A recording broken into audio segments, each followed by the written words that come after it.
ಇನ್ನು ಬೀದಿ ಬದಿ ವ್ಯಾಪಾರಿಗಳಿಗೆ ಸಾಲ ಸೌಲಭ್ಯ ನೀಡುವ ನಿಟ್ಟಿನಲ್ಲೂ ಕೂಡ ಕೇಂದ್ರ ಸರ್ಕಾರದ ಈ ಬಜೆಟ್ ಕೊಡುಗೆಯನ್ನು ನೀಡಿದೆ. 30,000 ರೂಪಾಯಿ ಮೌಲ್ಯದ ಕ್ರೆಡಿಟ್ ಕಾರ್ಡ್ ವಿತರಣೆ ಮಾಡ್ತಾ ಇದ್ದಾರೆ. ಆನ್ಲೈನ್ ಮತ್ತು ಇ ಶ್ರಮ್ ಪೋರ್ಟಲ್ ಮೂಲಕ ನೋಂದಣಿ ಮಾಡಿಕೊಳ್ಬೇಕಾಗಿದೆ. ನೋಡಿ, ಯಾಕೆ ಬೀದಿ ಬದಿ ವ್ಯಾಪಾರಿಗಳಿಗೆ ಇದು ಅತ್ಯಂತ ಉಪಯೋಗಕಾರಿ ಆಗುತ್ತೆ, ಹೇಗೆ ಉಪಯೋಗ ಆಗುತ್ತೆ ಅಂತ ಹೇಳಿದ್ರೆ, ಅನೇಕ ಬೀದಿ ಬದಿ ವ್ಯಾಪಾರಿಗಳು ಏನು ಮಾಡ್ತಾರೆ, ಬೆಳಗ್ಗೆ ಸಾಲವನ್ನು ತೆಗೆದುಕೊಳ್ತಾರೆ. ಸಾಲ ತೆಗೆದುಕೊಂಡಿರುವ ದುಡ್ಡಿನಿಂದ ತರಕಾರಿನೋ ಹಣ್ಣೋ ತೆಗೆದುಕೊಳ್ತಾರೆ. ಅದನ್ನು ಮಾರ್ಕೆಟ್ನಲ್ಲಿ ಕೂತು ದಿನಪೂರ್ತಿ ಅದನ್ನು ಮಾರಾಟ ಮಾಡ್ತಾರೆ. ಬಂದಿರುವ ಲಾಭದಲ್ಲಿ ಬೆಳಿಗ್ಗೆ ತೆಗೆದುಕೊಂಡಿರುವ ಸಾಲದ ಜೊತೆ ಬಡ್ಡಿಯನ್ನೂ ಸೇರಿಸಿ ಕೊಡ್ತಾರೆ. ಅಲ್ಲಿಗೆ ಇಡೀ ದಿನ ಶ್ರಮ ಹಾಕಿ ಆ ತರಕಾರಿನೋ ಹಣ್ಣನ್ನು ಮಾರಾಟ ಮಾಡಿರ್ತಾರಲ್ಲ, ಅವರಿಗೆ ಸಿಗೋದೆಷ್ಟು? ಅಸಲು ಕೊಡಬೇಕು, ಬಡ್ಡಿನೂ ಕೊಡಬೇಕು, ಉಳಿದಿರೋದು ಕೇವಲ ಪುಡಿಗಾಸು. ಅದನ್ನು ಇಟ್ಟುಕೊಂಡು ಜೀವನವನ್ನು ಮಾಡ್ತಾರೆ. ಹಾಗೇ ನಾಳೆ ಬೆಳಗ್ಗೆ ಬಂದಾಗ ಮತ್ತೆ ಅದೇ ಕತೆ, ಬೆಳಿಗ್ಗೆ ಸಾಲ, ಸಂಜೆ ಅಸಲು ಮತ್ತು ಬಡ್ಡಿ. ಹೀಗೆ ಇದನ್ನು ತಪ್ಪಿಸಬೇಕು ಅನ್ನುವ ನಿಟ್ಟಿನಲ್ಲಿ ಈ ಕ್ರೆಡಿಟ್ ಕಾರ್ಡ್ ಭಾರಿ ದೊಡ್ಡ ಪ್ರಮಾಣದಲ್ಲೂ ಉಪಯೋಗ ಆಗುತ್ತೆ. ಇದನ್ನು ಹೇಗೆ ಬಳಸ್ಕೊಳ್ಬೇಕು ಅನ್ನೋದನ್ನು ಕೂಡ ಹೇಳ್ತಾರೆ. ಶ್ರಮ್ ಅಂತ ಹೇಳಿ ಒಂದು ಪೋರ್ಟಲ್ ಇದೆ, ಶ್ರಮ ಅಂತ ನಾವು ಕನ್ನಡದಲ್ಲಿ ಹೇಳ್ಬೋದು. ಅಲ್ಲಿ ಪೋರ್ಟಲ್ನಲ್ಲಿ ನೋಂದಣಿ ಮಾಡಿಕೊಳ್ಬೇಕು. ನಗರ ಕಾರ್ಮಿಕರ ಆರ್ಥಿಕ ಉನ್ನತಿಗಾಗಿ ಈ ಯೋಜನೆ ಬಹಳ ಪ್ರಯೋಜನಕಾರಿ.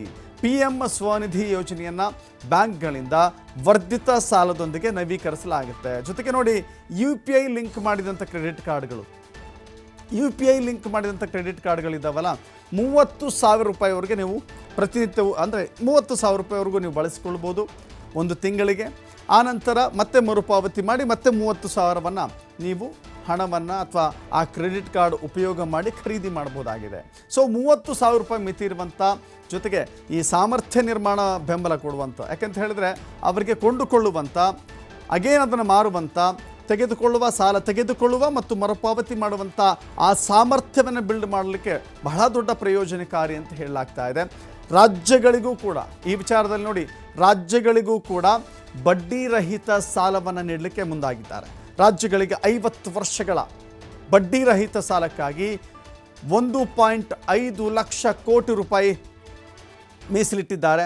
1.5 ಲಕ್ಷ ಕೋಟಿ ಮೀಸಲಿಟ್ಟಿದ್ದಾರೆ. KYC ನಿಯಮಗಳ ಸರಳೀಕರಣ ಆಗಿದೆ. ಪೋಸ್ಟ್ ಅಥವಾ ಬ್ಯಾಂಕ್ ಸೇವೆಗಳ ವಿಸ್ತರಣೆ ಆಗುತ್ತೆ. ಭಾರತೀಯ ಜ್ಞಾನ ಸಂಪತ್ತಿನ ಬ್ಯಾಂಕ್ ಸ್ಥಾಪನೆಗೆ ಕ್ರಮ ವಹಿಸಲಾಗ್ತಾ ಇದೆ.